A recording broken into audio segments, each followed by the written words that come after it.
Buat mana rupanya naik pertama? Yo, bukan. Aceh. Oh. Mimpi dah kau babak kedua dia behel.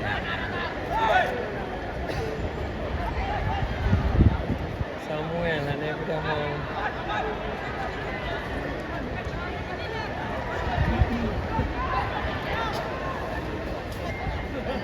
Boleh weh.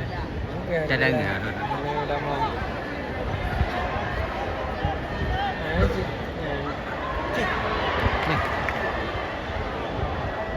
Beri naik pukul 3 parah.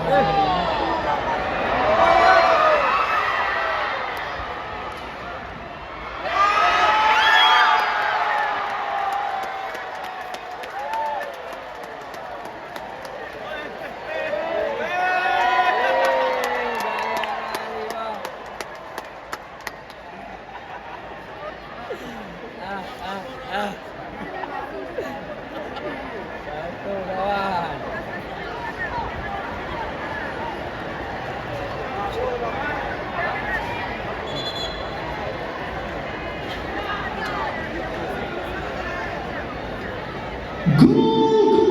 Gol untuk tim Kalimantan Selatan dicetak nomor punggung 22 Rizki Ramadhani.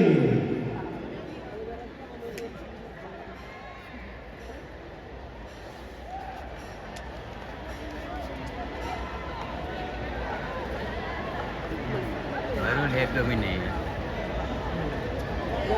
Janji depan audit ni dah.